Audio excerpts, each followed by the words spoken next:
Всем привет, ребят, с вами Алексей24, и у нас первый взгляд на бесплатную раздачу с Epic Games.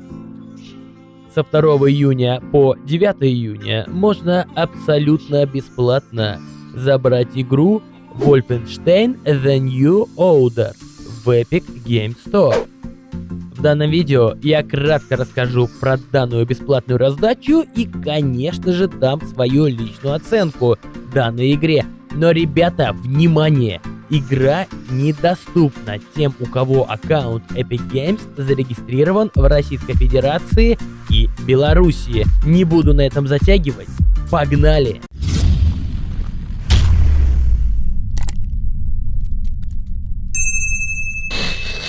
Жанр шутеров на тему Второй мировой войны в последнее время находится в состоянии безнадежной стагнации. То ли беспечные Call of Duty и Medal of Honor сказали все, что можно сказать в этой области, то ли пристрастия публики кардинально изменились.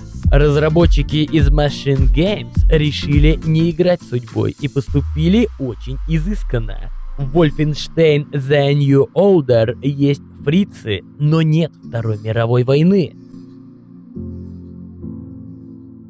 Wolfenstein The New Order — это возрождение серии, которая когда-то положила начало жанру шутеров. Действие игры происходит в альтернативной вселенной в 1960-е годы. Вас ждет незнакомый мир, которым правит знакомый враг, изменивший и исказивший известную вам историю.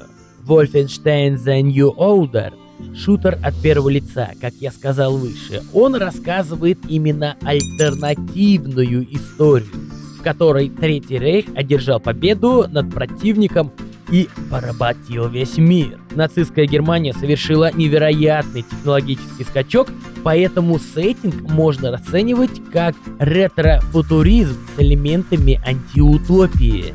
Сюжет напрямую продолжает историю игры 2009 года. Геймплей является собой образец классических хардкорных FPS, который проведет игрока по горным местностям, нацистским аванпостам, морским глубинам, отправит в космос и посадит в боевого робота. Да-да, приятель, ты не ослышался, в боевого робота. Это не бред.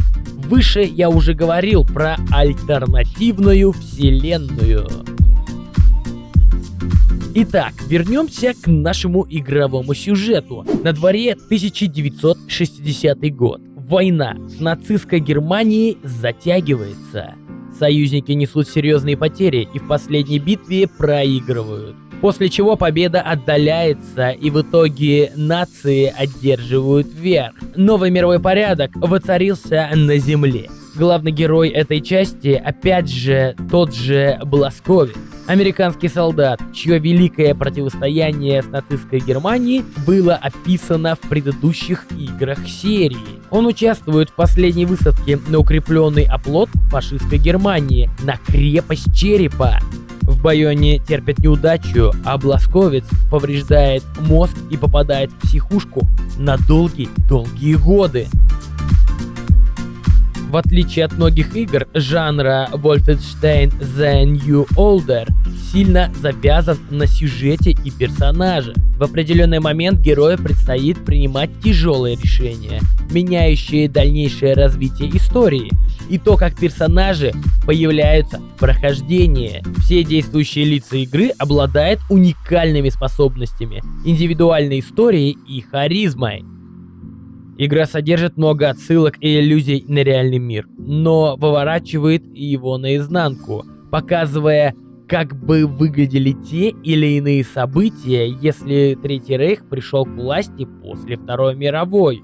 Чего стоит только нацистские Beatles. Биджею предстоит узнать обо всех жутких экспериментах в тайных лабораториях Черепа, столкнуться с суперсолдатами или панцерхундами, роботизированными собаками. Саундтрек игры написал культовый австралийский композитор Мик Гордон при участии Фредерика Тордендаля. Список врагов The New Order составляет не только рядовые бойцы, но и всевозможные роботы, киберпсы и механизированные солдаты. Это, конечно же, сказывается на тактической составляющей. Каждому противнику нужен индивидуальный подход. Механика игры соответствует стандартам, заданным шутерами последнего поколения. Неприятели разных весовых категорий лезут изо всех щелей в неудобреваемых количествах и вооруженных до зубов. Иногда нам дадут из турели пострелять, иногда оседлать меха или покататься на авто. После прохождения The New Order вы не почувствуете сладкого привкуса недосказанности или безумного восторга. Вы не будете испытывать желание вернуться на улицы Берлина или осмыслить сюжетные проблемы. Здесь нет даже мультиплеера, который был бы способен продлить игре жизнь на пару недель. Новая Wolfenstein не предлагает ничего принципиально нового. Идея альтернативной истории, тоталитарный сеттинг, трагичная биография героя, пальба с двух рук — все это, конечно, на высшем уровне, но воспринимается как нечто вторичное. Если говорить, ребята, короче, то к плюсам игры я бы отнес проработанный мир альтернативной истории, колоритные персонажи, динамичные перестрелки.